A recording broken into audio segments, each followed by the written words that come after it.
first of all, just tell us a little bit about the 6 lads who have come in, 3 on pro deals and 3 with a third-year development. Yeah, they're all good young players, and what we decided to do after a few meetings with the new manager was to give 6 the chance to continue their development within the football club.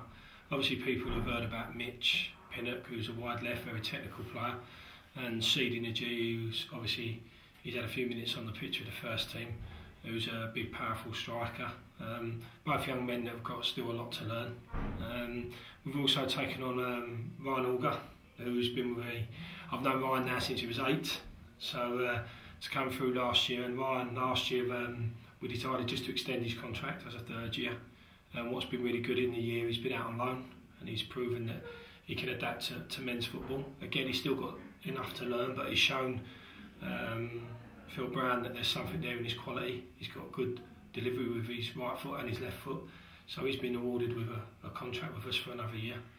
And then we've got Jack Edwards, who's a young centre midfield player who's been in the youth team. We picked Jack up when he was 15. He's still only 17 now, even though he's a second year. He's not 18 till May, so we felt it was right to give him another year and continue his development with us. And Marlon, who's been a wide right, who actually made his debut in the first team, I think, as a first year at 16. And he's come on really well. He's had a few injuries, problems with his back, but he's now got that sorted, and we felt that the quality was there to continue with his development as well. So I think that's the 6. And Aaron? Oh, Aaron Tatton. Yeah, Aaron's a centre half. I'm still not sure if that's where Aaron will end up playing. I think he could end up being a right back or a centre half. Aaron's, again, a lad who's technically improved a lot this season, and he's improved in his positional play. We just need to fill him out a bit more, and we think that's going to come in the next year or so. That's why we continue with Aaron as well. I know you've worked very closely with Phil on these decisions. Obviously, he hasn't been here long to see them but he's been along to quite a few games since he come in, and you've worked closely, haven't you? Yeah, we've been talking every day since he came in the building. Obviously, he wanted to know about the youth system that we've got here. He knew quite a bit about the system, to be honest, when he come in on the first day and we had our first meeting. Obviously, he'd been reading up on us and seeing what we'd done, so he knew that we've been quite successful down the years in boys coming through the system. So we've had a lot of meetings, and he's come to watch a lot of games that we've played. He even after the Aldershot game, I think he travelled all the way down and he watched us at Luton at 11 o'clock in the morning on the Wednesday at their place, which was great. It's great for the boys, because if you see the manager there and you see him giving boys the chance to sit on the bench, there's a clear pathway to our first team, and it doesn't matter what club you are, where you are, and you can spend millions of pounds, but if you can't show there's a clear pathway to your first team, then it means nothing.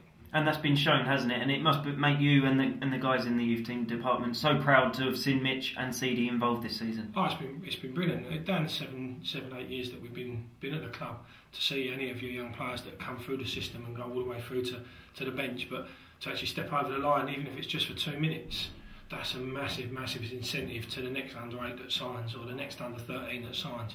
We can show them that there's that path, and it gives everyone in the youth department and within the academy a lift just to see that happen, because there's not just me, there's all those other part-time coaches and all those other people and scouts that have worked with that player, and they'll all take great pride in seeing them come on the pitch. And the 3 who have got development contracts must take something from Ryan. Obviously, he had a development contract last year and has now gone on to get his pro deal. Yeah, it shows that it's something we've always done, and we've never quite been able to push it, but this year it's now showing that if you stay at the club and continue to develop, and we keep letting us work with you and keep working on those areas that we think that need improving, then you can make it. And Ryan's a prime example. I mean, he's worked hard this year. He's had to go out on loan, he's had to go and play men's football, he's had to travel, he's had to do all that and come back in and continue to play in the games here.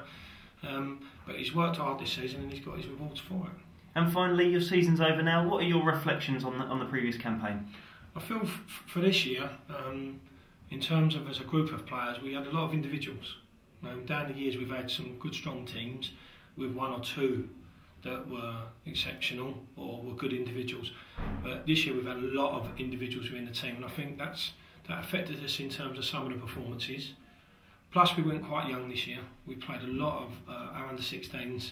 I've played a lot of games. Dan, who's only 15, who plays centre half in the youth team, he's 15 years old. I think he's played something like 13 games for us this season at under-18s.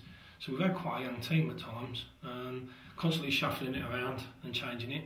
So I'm happy because at the end of the day, it doesn't matter whether we win the Youth League or not, as long as we produce players. So if you look at it as a season, we've had a very successful season because boys now have got contracts and they've got opportunities to start the football club. I've always said it doesn't matter if we win the league and we don't produce a player, we failed. That's the bottom line, because it's not about us winning youth leagues, it's about us producing footballers to continue. If we finish bottom and we get 3 players out of that, that's a better season.